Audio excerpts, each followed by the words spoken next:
મોરબીમાં પાટીદાર સમાજે જનક્રાંતિ સભાનું આયોજન કર્યું અને જેમાં ધારાસભ્યો, રાજકીય અને સામાજિક આગેવાનો સહિત હજારોની સંખ્યામાં લોકો હાજર રહ્યા। પાટીદાર સંતાનોને દાંડિયા ક્લાસમાં ન જવા સંકલ્પ કર્યો।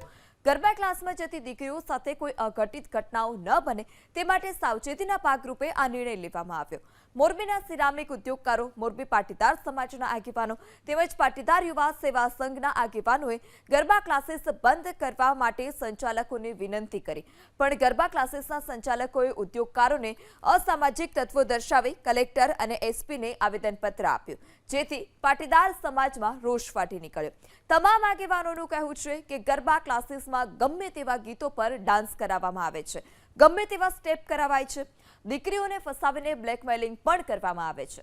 મોરબીના ધારાસભ્યોનું કહેવું છે કે ગરબાનો કોઈ વિરોધ નથી। પાટીદાર સમાજની દીકરીઓને જો ગરબા શીખવા હોય તો તેના માટે મોરબી કન્યા છાત્રાલય ખાતે આપણી સંસ્કૃતિ પ્રમાણે ગરબા શીખવવામાં આવશે, પણ આ રીતે ગરબાના નામે સમાજની દીકરીઓ સાથે ખરાબ તો નહીં જ થવા દઈએ।